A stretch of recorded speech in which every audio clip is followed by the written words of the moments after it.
The broadcast is now starting. All attendees are in listen-only mode.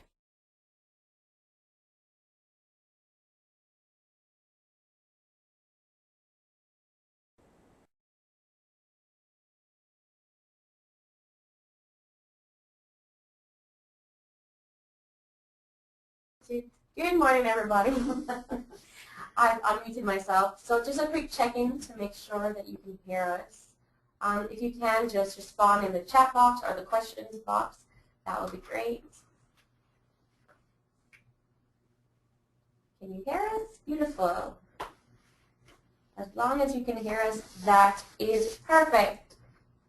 Well, welcome to today's webinar. This is the second webinar in this series of making your organization more ready for the anti-oppression framework. I can't find the script in front of me. Today's presenters, we have Beth, Jordan, and Douglas Stewart back with us today. And don't show this message again.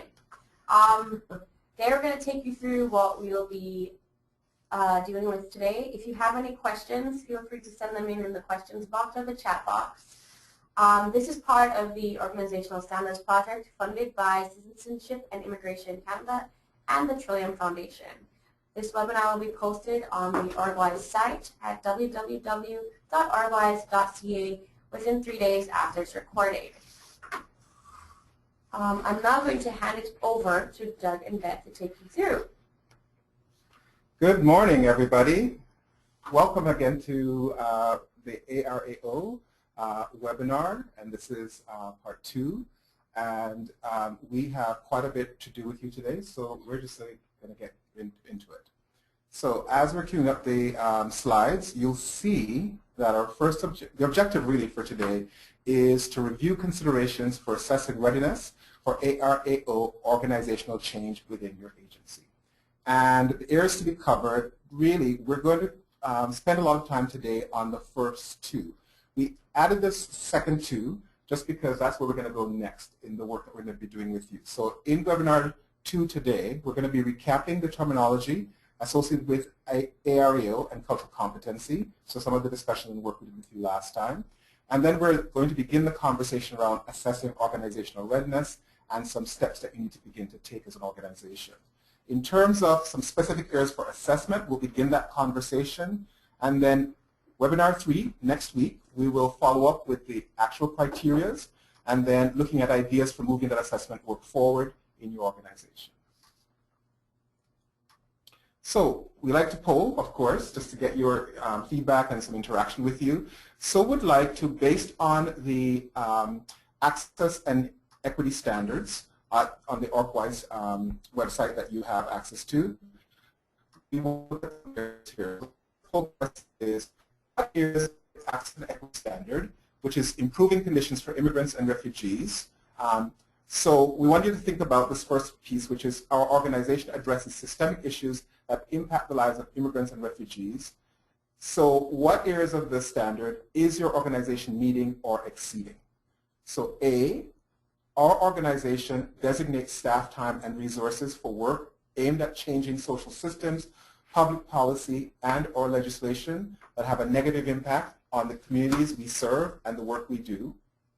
B, our organization has mechanisms to involve clients, community members, and stakeholders in our work to understand and change social systems, public policy, and or legislation. Or C, our organization engages in or supports efforts to increase understanding of the value of immigrants and refugees and the issues they face. So A, B, or C. I'll give you a few seconds to respond. And Tamisha is Checking. pulling some things up. We're just doing a quick tech checking.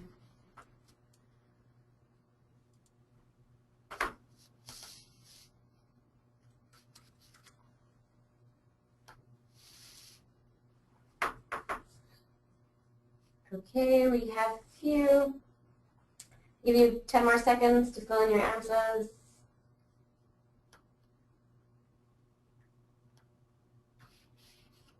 And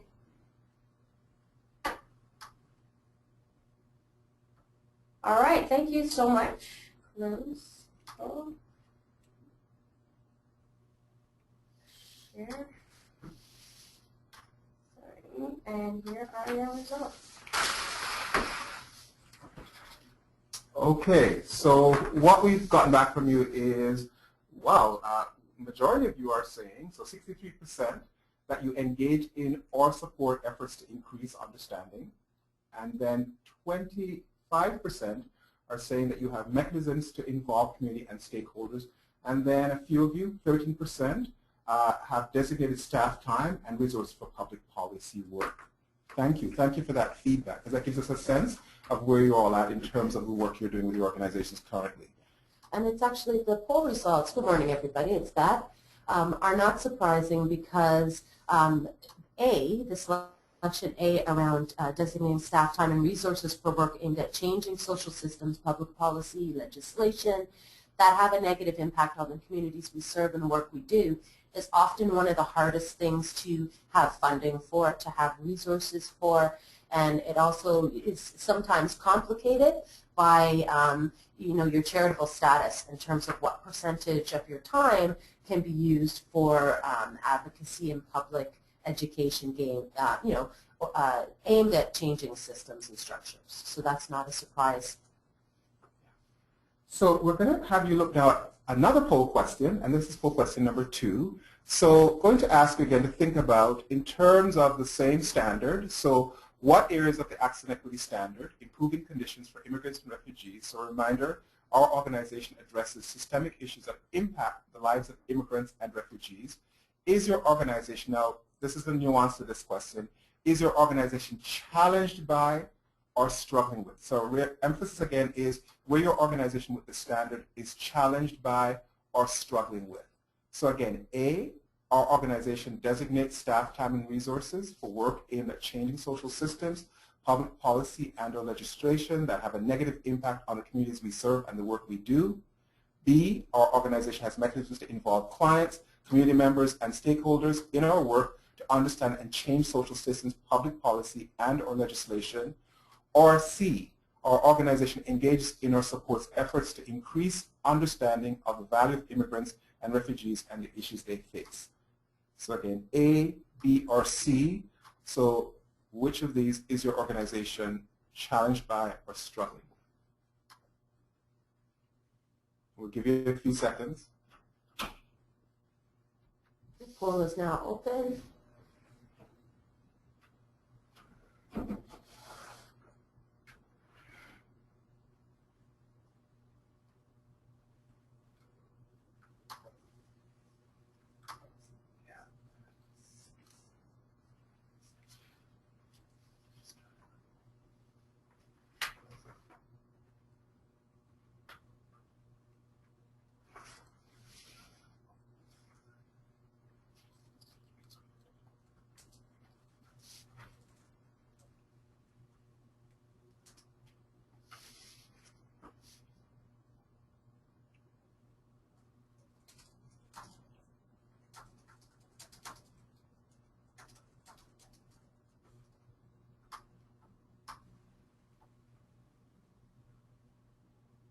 Just a few more seconds to respond.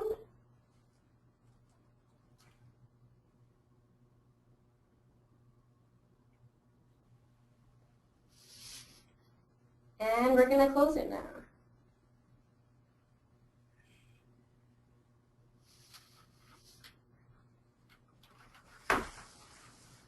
Okay, so again, interestingly, the same element of the standard where folks were pretty strong in the organizations. So engaging in or supporting efforts to increase understanding. This is where folks are saying they're also struggling and challenged, so 60%. And then evenly split, the other two, 20% say mechanisms to involve community and stakeholders, and another 20% say designate staff time and resources for public policy work. So kind of an even split across the board there. Mm-hmm. And we asked that question because if you're actively working in any of those areas for change within your organization, you are going to find that there are challenges and there are struggles, and that that's part and parcel of the work. It means you're really getting in there, digging in and trying to get things done. And it's never easy, but we want to encourage you to keep going, because the end result, or as you continue to commit to do this work, it really is beneficial to the people inside your organization and outside of your organization, most importantly, the folks that you're serving. And what's really important about starting with these poll questions is really starting to get into the mode of your own evaluation, self-evaluation. So the kinds of questions that are important to begin to ask in your organization to really get a sense of what you're there to do and the way you're there to work with the communities and to provide services that you're actually doing that.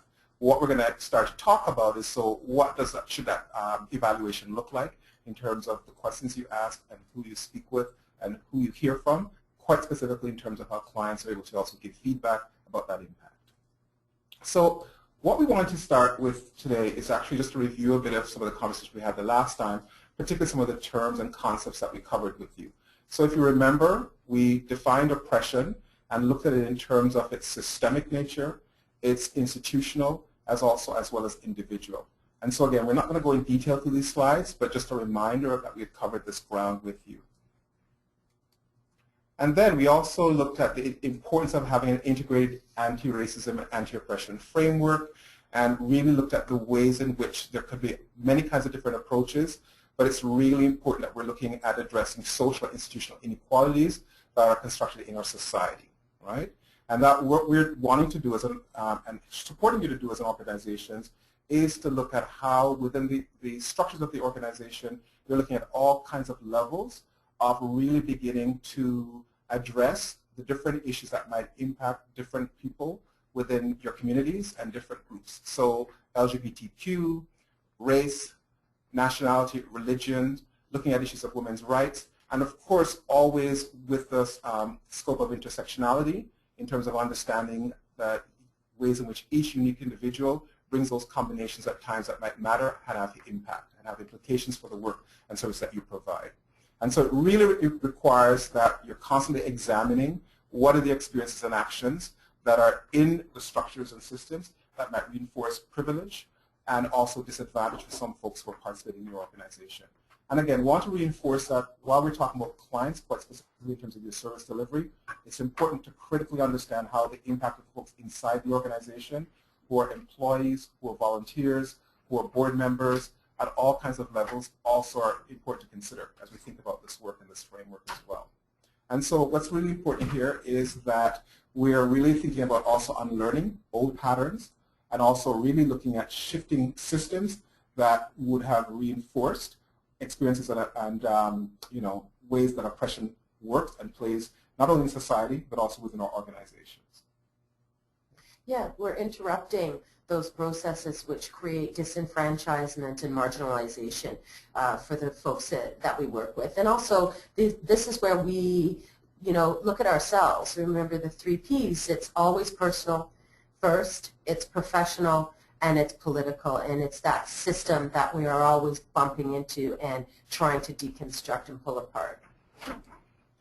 And so again, we talked a bit with you about cultural competence. And again, just a reminder that cultural competence, there are many different definitions out there. For the purpose of our conversation, we understand it to really be, you know, the way that we then implement an anti-racist, anti-oppression framework within our organization. And so what it requires then is that we have clear things that are in place, that are clearly defined, clearly messaged. So what principles, values, and what are we expecting in terms of people's behaviors and attitudes, and then the kinds of systems that we have in place in our organization, such as policies and our mechanisms for things like hiring and recruitment of varying kinds that then enable us to work effectively cross-culturally. And so you'll see again a reminder that this is to have the capacity to, 1, be able to value diversity, 2, conduct self-assessment, which is some of what we'll be talking about today, 3, manage the dynamics of difference, 4, acquire and institutionalize cultural knowledge, and 5, adapt to diversity and the cultural context of the communities they serve. And so, you know, you as an organization think about what that means and looks like for you as we move through these webinars. And so at all levels of the organization, it's important to incorporate these different principles. So policymaking, administration, various practices, service delivery, and that again, as our conversation will reflect today, how we involve systemically our consumers and stakeholders and communities that we're providing services to. Starting with the polls, again, reinforces that, this is a developmental change process. We're all at different points along a continuum of implementing some of these access and equity standards. And this is why, as we're having the conversation, there's always room for growing and learning and evolving along this path. So a couple of things that are going to frame then how we're having the conversation this morning is to start to think about how your organization stacks up. So these become critical questions to begin to ask ourselves. Again, measure ourselves against the principles in terms of, does our organizations, through policy and practice, so quite concretely, start to think about the ways in which in your organizations diversity is valued, there is self-assessment occurring, that there are ways to manage dynamics of difference, and again, just a reminder that managing dynamics of difference means sometimes there's conflict, right? Sometimes there's ways in which different expectations are playing themselves out. That might mean that we need to negotiate that and make sure we have systems and mechanisms in place to support moving through those processes in those moments. Acquire and institutionalizing cultural knowledge. So as we learn about culturally specific needs, what does that mean in terms of how we need to adjust and change our systems so they better meet the requirements that people have from different cultural perspectives and viewpoints? And that point is really important because sometimes in organizations that change and that pushing forward can be about a person in a position. And when we say acquire and institutionalize cultural knowledge, it goes beyond the person and the position. It means that embedded in the organization, there is a way to get information and retain it, and then use that information in your service delivery, your policy development, and your program and service evaluation. And then that flows into adapting to the diverse and cultural context of the people we serve. So really important that we sometimes heard folks have this conversation about cultural competence and begin to see that as being like to flatten the way we provide services. So it doesn't really matter who people are culturally. We go to a sort of what we think one-size-fits-all, a basic way of relating to folks that says that culture doesn't matter. Really critically, though, that what we're saying in messaging is that there are ways that we need to make sure we're getting information and getting data and also hearing from people their experiences in ways that actually we do have to adapt to what they might need culturally. And as Beth just reinforced, as we learn that, how do we make sure that it's integrated across our systems in ways that might have meaning for others that might also require similar kinds of approaches as well. So let's find out how you're doing with that, how you think you're doing. And poll question number 3 is, does your organization, through policy and practice, demonstrate, and this is really important, not what you wish, well, not what you hope, not where you're headed to, but currently, right now, through concrete policy and practice, demonstrate the capacity to value diversity. So yes, we're going to go each one. Oh, okay, so value diversity, yes, somewhat, or no.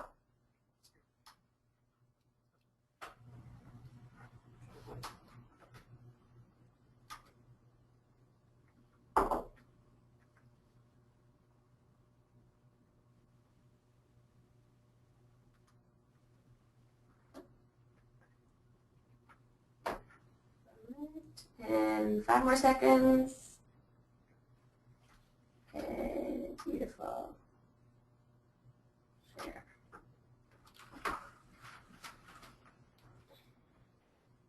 Okay, so 65% of you said yes, and 35% said somewhat. And what's brilliant, and we're smiling from ear to ear, is none of you said no. So fantastic, fantastic. Moving on to the next one, conducting self-assessment. Yes, somewhat, no.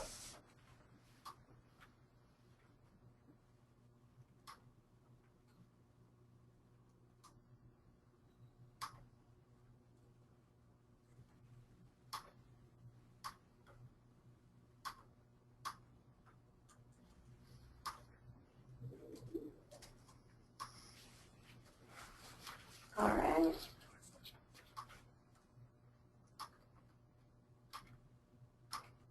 And closing it now.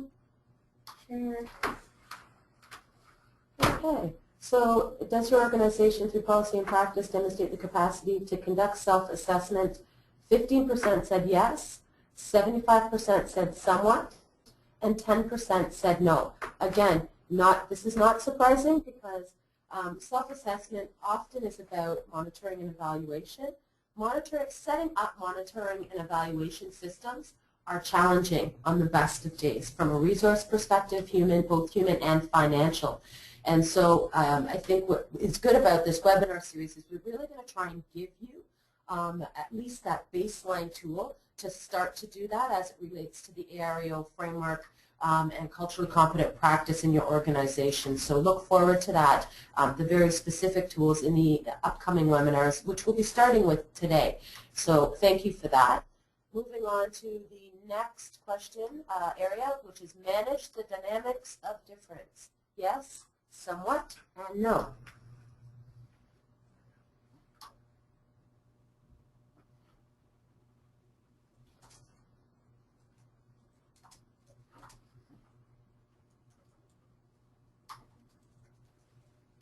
Turn the music. I know. You don't want us to sing. That's the, you really don't. Well, Douglas has a better singing voice than me.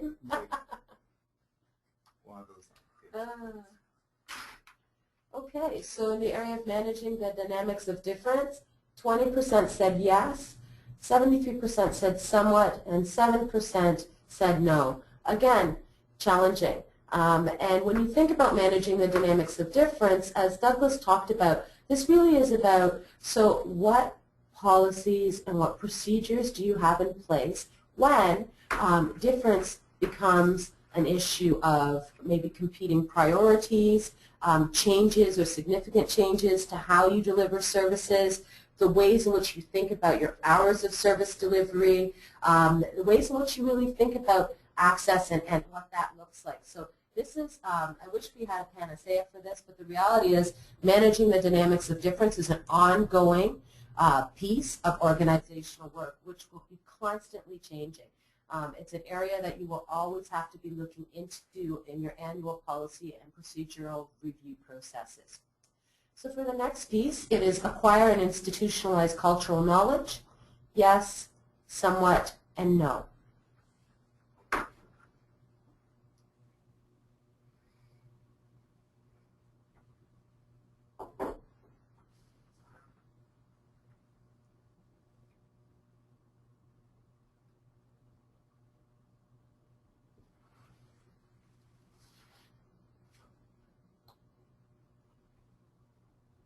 All right, and we're closing now.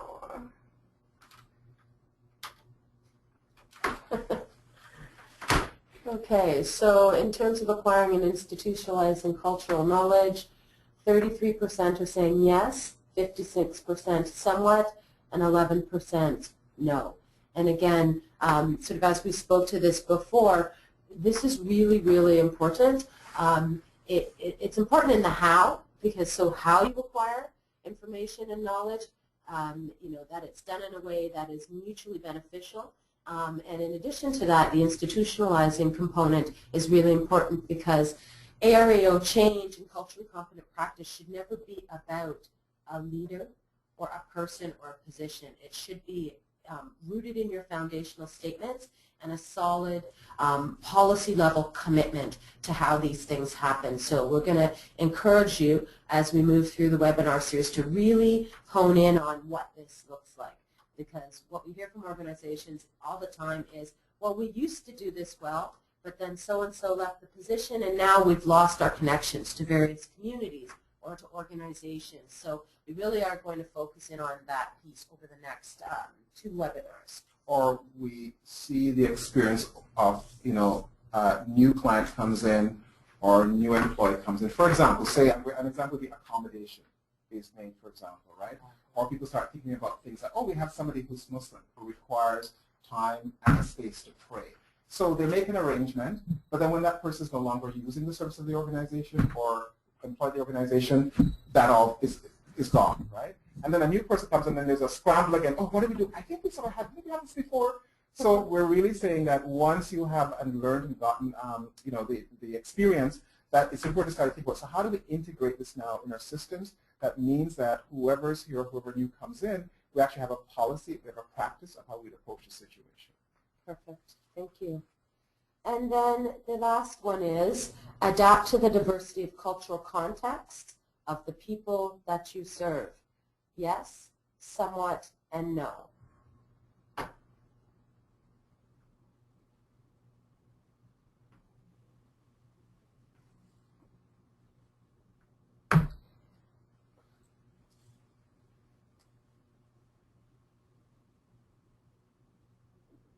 Yeah, we really do need music for this part.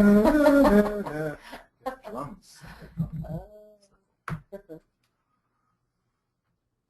Okay, so 60% of you are saying that yes, you are able to adapt to the diversity and cultural context of the folks that you're serving. 30% said somewhat, and 10% said no. And so, again, this is always a work in progress because, you know, communities, context, always shifting and changing, issues are emerging. But as Douglas, you know, identified previously, this is about having a structures within your organization that allow you to be flexible and agile and respond from a policy and practice place to that adaptation, right? So it becomes a part of what the organization is and how it does its work or conducts its business. So thank you very much for working with us on those poll questions, and we'll figure out some musical interlude for the next time, next webinar. And it won't be us singing, trust me, so you don't need your earplugs. Oh, sorry. Okay. So beginning to measure your organization's consistency with the access and equity standards. As you know, OCASI, through OrgWise, organizational standards, access and equity is one of those areas. And so just to always remind you and bring you back to those standards, which include that your organization addresses systemic issues that impact the lives of immigrants and refugees. Your organization is committed to anti-oppression, equity, and accessibility. Your organization keeps informed about the barriers to accessing services that exist for a diverse range of immigrants and refugees, and your organization has made improvements and changes to address the barriers facing immigrants and refugees that we have identified. So always keeping in mind, as we're going through the webinar series, you want to go back and take a look at the access and equity standards and, you know, do a report card for your organization. Where are you doing well? Where are the challenges? And then through our assistance and the assistance of OrgWise and the resources available to you, you know, make that plan and go at it piece by piece by piece. So some other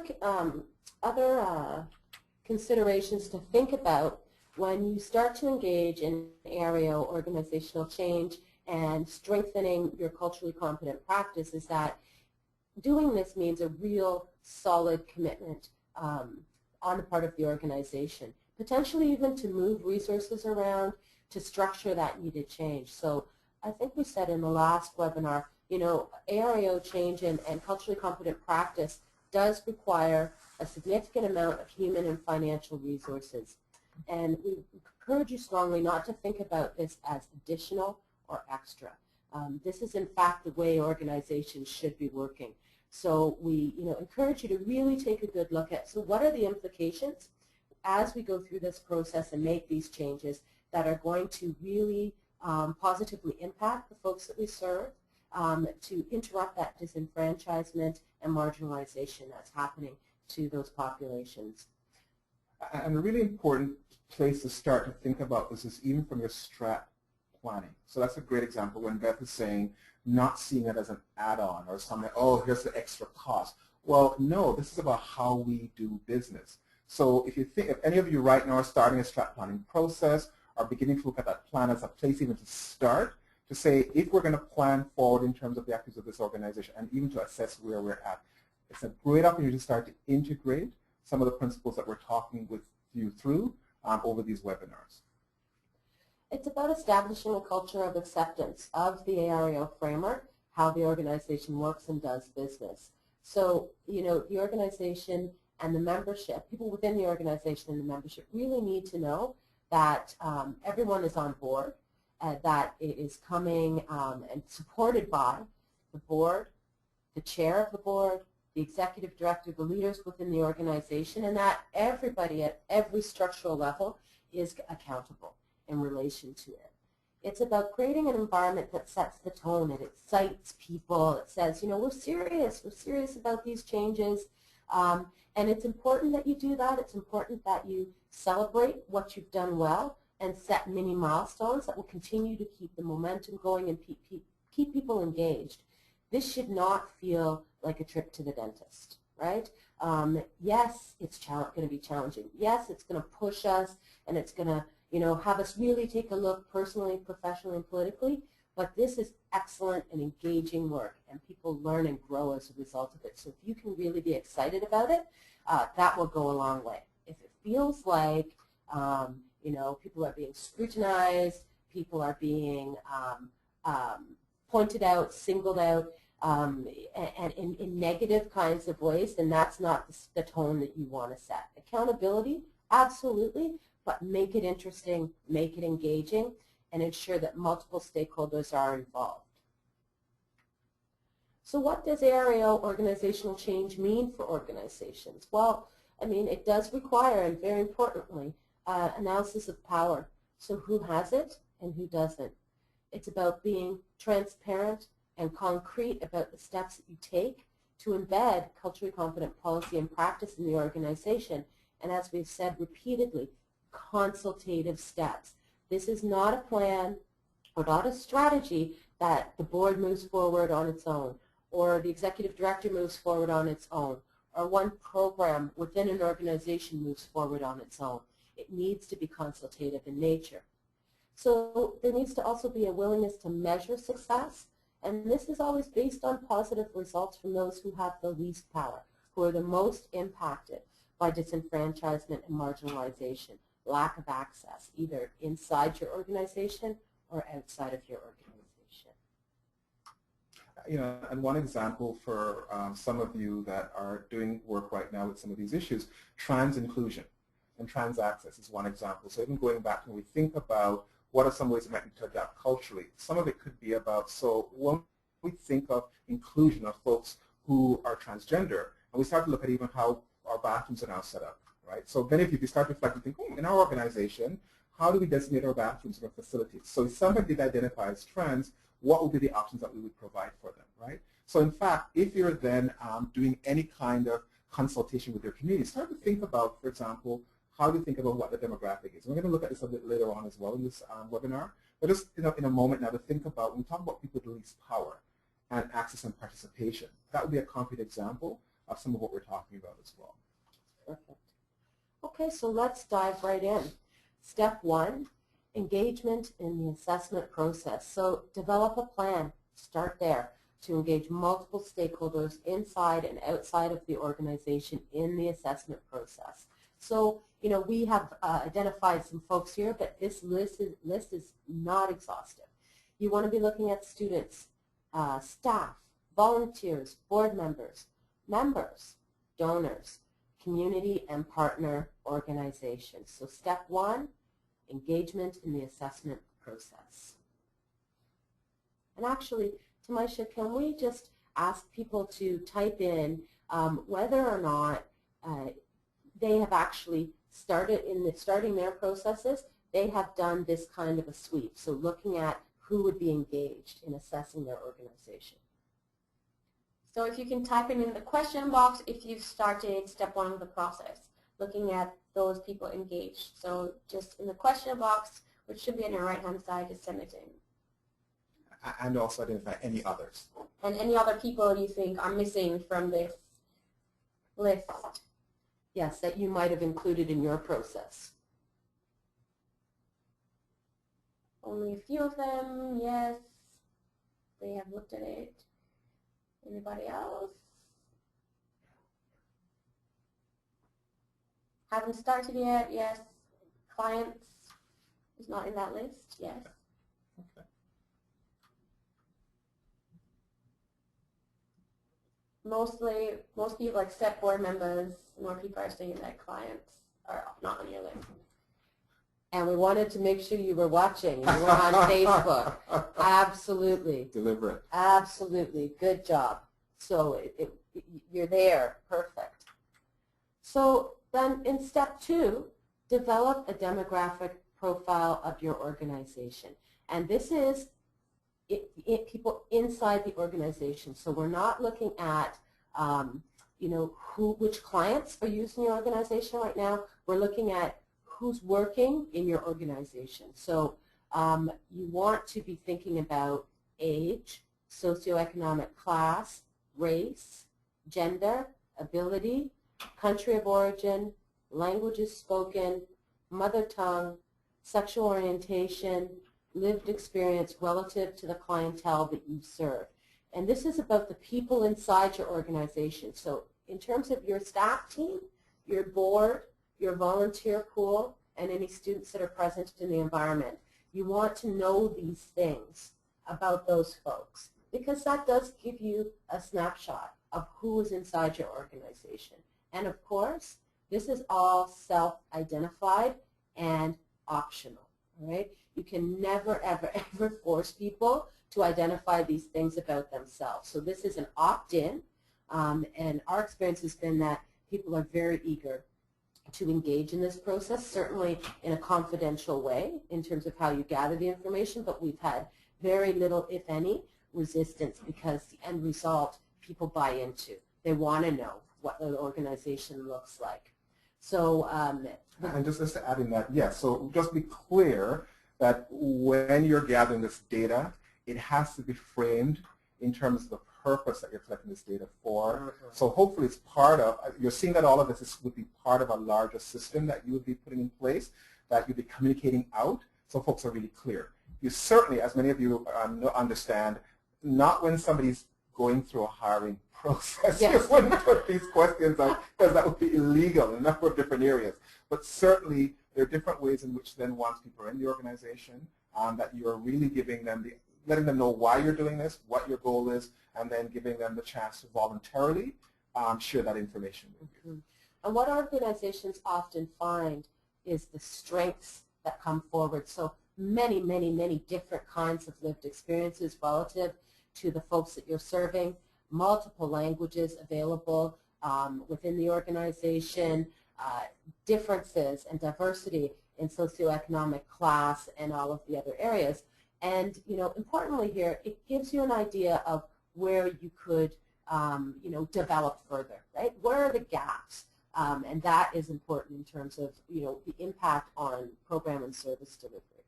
There's some questions coming in. How would you go about asking for that kind of information? Okay, so that, stay tuned for webinar 3. We're actually going to go over that in webinar 3. So what are the approaches? Just so that we don't leave you with nothing right now, when Douglas and I go into organizations and we support them to do this kind of assessment, we often meet with staff groups, the different groups within the organization, let them know about the process that organization is engaging in, and we do it through confidential surveys. So a survey monkey where people can't be identified is one way that we execute this within organizations. But we're going to talk more about that in upcoming webinars. The next question is, on this slide, what do you mean by ability? Yeah, and by ability we mean, and under the Ontario, if any of you, if you have access to the Ontario Human Rights Commission's website, so ohrc.com, you can also gather more information, but we're looking at the definition under the code that looks at folks who, and look at different abilities, so based on whether you're able-bodied or disabled or have a disability, and that could be based on learning, could be based on health, right? It could be based on a number of things where your ability, you know, in terms of being able to participate or engage in the activities of the organization might be compromised in some way, shape, or form. But again, those definitions are available on the website, and they're very, very helpful. And what's important here, and you can see the group question, so what other categories or elements of identity could be added here? This is just a sample for you. You can frame these sort of areas or elements of social identity in a way that might make more sense for your organization. But certainly, you know, this gives you a baseline because you do want to know, you know, the things that we've listed here, some of them you might think you can see, but many of them are invisible. And so it is really important to surface information in the various areas. So our question out to you is, what other categories or elements of identity could be added here? We have spiritual orientation, gender identity, which is different from sex, education level. Okay, great. Anything else? Great, great, great examples. Technology. What do they mean, technology? Can they type a little more? one's ability to use it. Ah, yes. Well, mine is severely compromised now. Sure, absolutely, absolutely. But you know, you flagged something really important, and that piece can be connected to issues around class. It can be issues around learning abilities, right, in terms of cognitive abilities, and also age, right? Because assumptions that I make, for example, that everyone has a laptop, has access to, you know, technological devices that are commonly expected that people have these days. But every time I go to the library, and I know many of you probably do, you notice the people who are lined up waiting to use the technology there because they don't have access at home, right? Even though young people in schools are required to do their assignments on computers, as well as many of us in our workplace set up things that assume that we should take things home to work on. But these are things that would give us a lot of valuable information about how accessible, right? And what are some of the questions we need to think about in terms of how we set up our work, how we set up services, and how we also refer folks to say, oh, check this website out, right? How many times do you find that we say that to folks now, that they should go and check out a website, or they should send us an email? But they may not actually have easy access to be able to do that, or have competence in terms of how they use those systems in the ways that we assume that many of us are able to do. So, oh, sorry, was there another question to my show? No, No? exactly, is what somebody said. Right on, okay. So step 3, develop and agree upon shared definitions, principles, and areas of impact. So as we move into this next piece, this is sort of how Douglas and I have historically kind of framed this piece when we work with organizations. So we present it to you as something to think about that you can absolutely feel free to incorporate into how you move forward. So the shared definitions and principles are really important because we have to be on the same chapter, if not on the same page. Because if we're all having different ideas of what these things mean, then we're never actually going to land in a place that makes sense for everybody. So we defined cultural diversity as the unique characteristics that all of us possess, that distinguish us as individuals, and identify us as belonging to groups or groups. We understand diversity to transcend concepts of race, ethnicity, socioeconomic, gender, religion, sexual orientation, disability, and age. And we believe that diversity offers strength and richness to the whole. In terms of the principles, so when you're doing assessment, you say that you're looking to reflect. You talk about valuing, you talk about inclusivity, and you talk about service equity. So we need to define those principles. So inclusiveness refers to an organizational system where decision-making includes perspectives from diverse viewpoints from within and out the organization where appropriate. Reflecting cultural differences refers to the process of identifying or recognizing cultural diversity. Reflection is demonstrated through organizational statements and policies. Valuing cultural differences refers to the process of regarding highly those differences. So there is value attached. And that valuation is demonstrated through the organization's its actions, its practices, and its implementation of policies. So, many of us have heard over the years, oh, we value difference, we value diversity, but the proof is in the pudding. We have, the rubber doesn't seem to hit the road. So we are asking for a demonstration of that, right? It's not enough to just say it anymore, you must demonstrate it.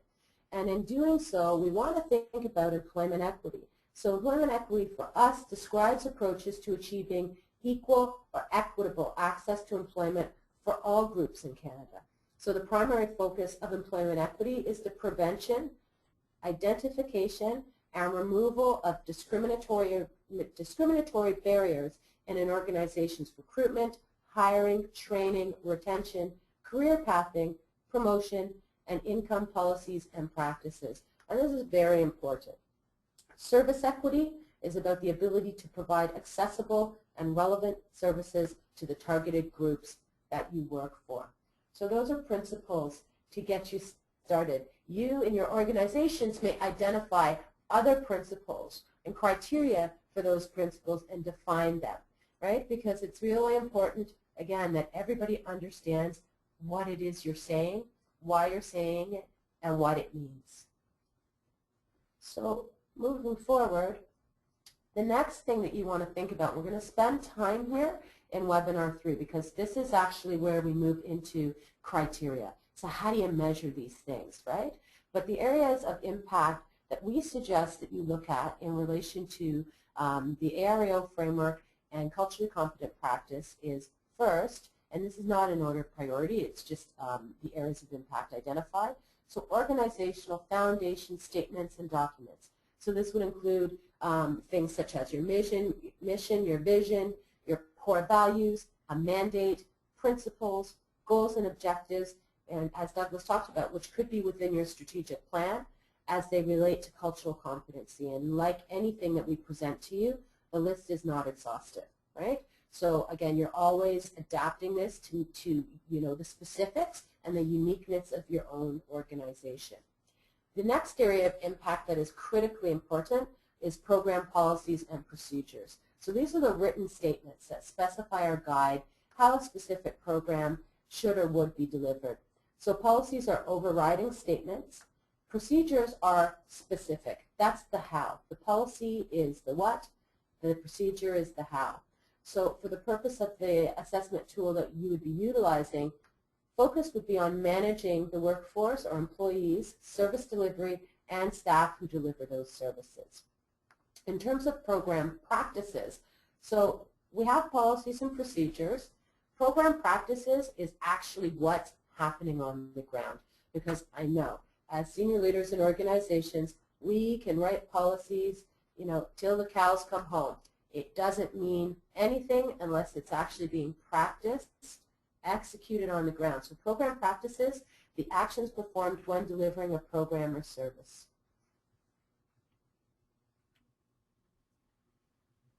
Further areas of impact, personnel policies, procedures, and practices. Skills and training.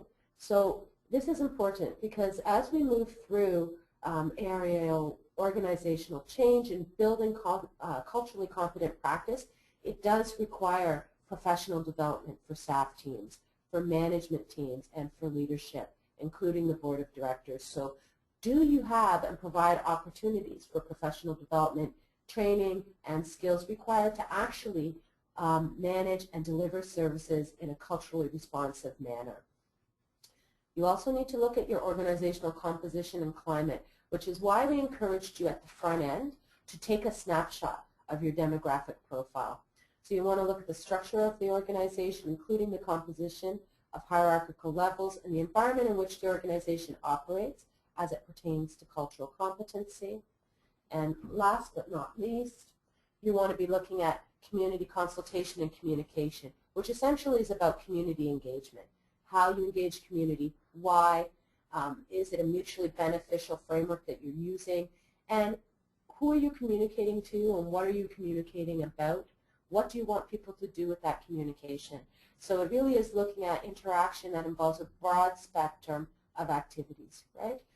Ranging from involving community members in decision making to informing the community at large about available programs and services. So, Douglas and I are fighting over who goes next. Douglas, what? You can't see that. You can't see this, right? Beth's been giving her a chance to get her breath and get something to drink as well. So we are now wanting to lift this out with you to actually see where you're at in your agency around, again, thinking about these different areas of impact. And so Hope was in number 4, and we're going to go through this one by one again. So which areas of impact is your organization currently actively engaged in working towards the access and equity standards, right? So again, we're all connecting this back to the org-wise access and equity standards. So the first one that we've just reviewed, and Beth just reviewed with you, so organizational foundation statements. So would you say yes, somewhat, or no?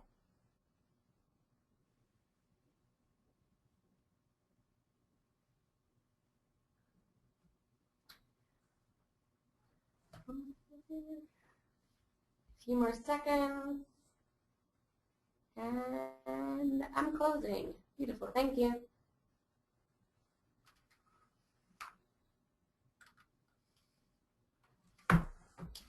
So we've got 56% of you said yes, 39% said somewhat, and 6% said no, right? So that's, again, encouraging that these are pieces that you're thinking about, especially at this level, because those are your foundational documents that really are guiding and framing the work of your organization. And that's about at the most essential core level of your organization, embedding the intent to move an organization forward or committing to access, inclusion for all people, right? All of the folks that you serve. And when you have this in place, it allows you to move into all of the other areas because it essentially is your guide. It's your direction, right? It says, this is what we commit to do, and then everything else falls into line from there. So the second area, program, policies, and procedures. So is your organization currently actively engaged in working and looking at this area? So yes, somewhat, or no.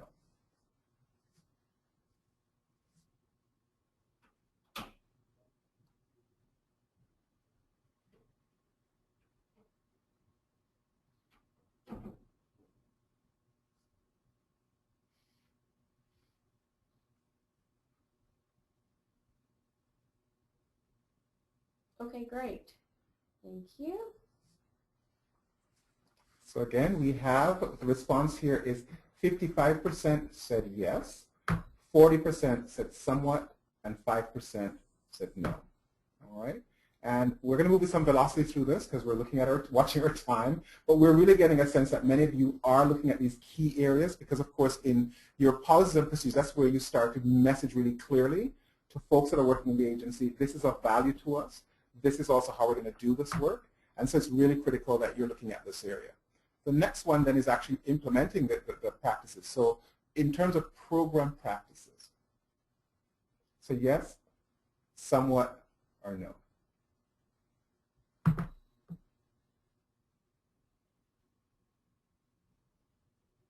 And while there's no music, we're watching the data come in. Very cool. That is very cool. Different colors are popping on the screen. Perfect. Thank you. So again, response around program practices, we have 59% are saying yes, 47% somewhat, and nobody's saying no. So brilliant. Folks are all actively working on this. Next one is your personal policies, procedures, and practices.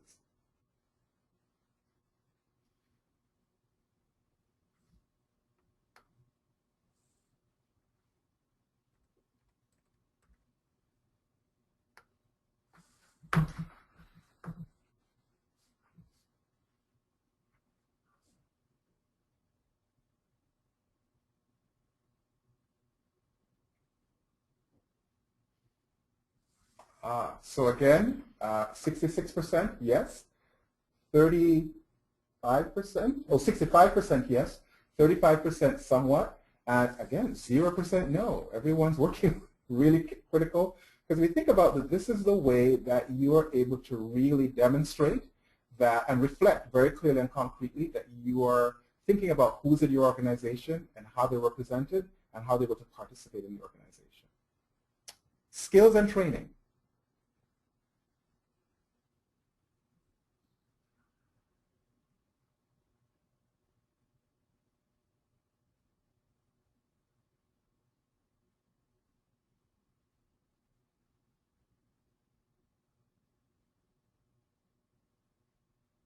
Oh, wow.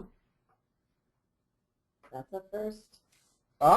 Even split. We have 50% saying yes, and you can imagine the other 50% saying somewhat, and no-nos, right? So folks are providing some kind of skills and training and looking at this area of impact. The next one is organizational composition and climate.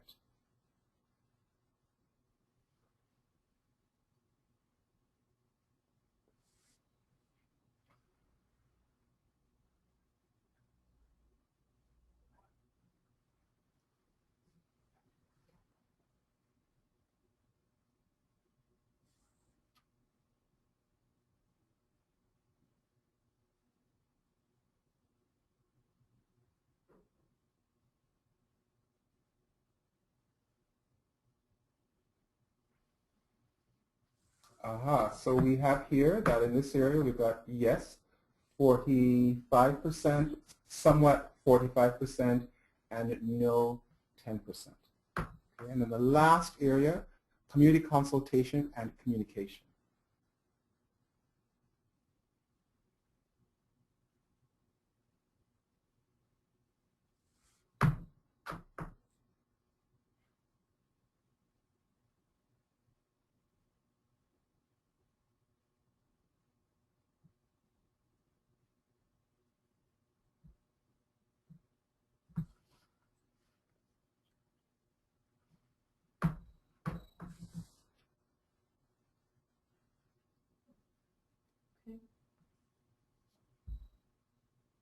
Okay, so with this last piece, we have yes, 45%, somewhat 40%, and no 15%.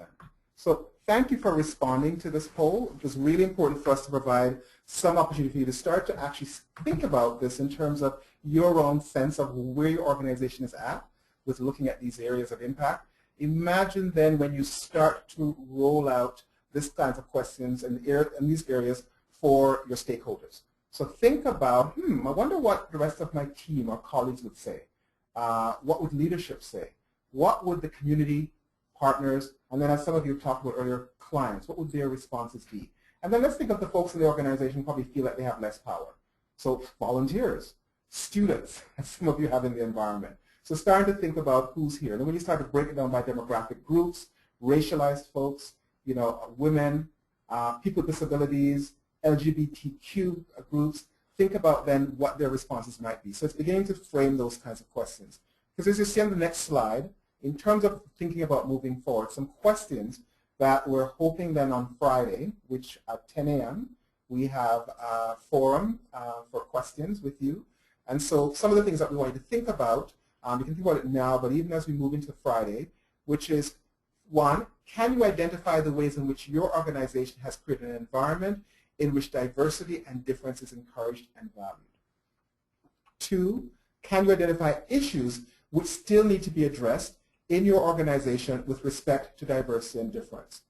We would encourage you, if you can, even start to make some notes, and if you're available on Friday, to join us in that forum so we can have some discussions around that, to really start to share with each other some examples of what that looks like in your organizations.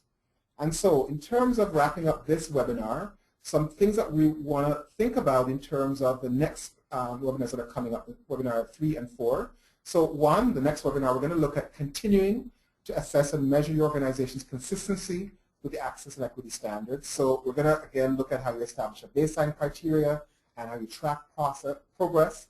And then we're going to actually give you some tools to look at how you begin to assess barriers in your organizations as well. And beyond that third webinar, we're hoping then to look at how do you articulate a guiding framework and policy moving forward. Again, who shepherds the process? So who is going to make this happen in your organization? Because our sense is that some of you who are on these webinars are not the people in power, right? You're here because of your own interest, your own agency in terms of wanting to see this happen in your organization. So it's really about starting to think about who else needs to be part of that process to make it happen. And then lastly, mechanisms for meaningful change. So already we've been sharing that with you as we've been going through the webinar series, but want to then leave you with some concrete pieces in terms of tools and strategies that are going to also support making this all happen. So want to give a chance for any questions in the moment. Just with one reference always, that remember that your org-wise hub of resources has some supporting resources there, including, some of you asked earlier for some definitions. There would also be definitions available as well on the site. So any questions? One question is, what is an example of an unconscious systemic policy?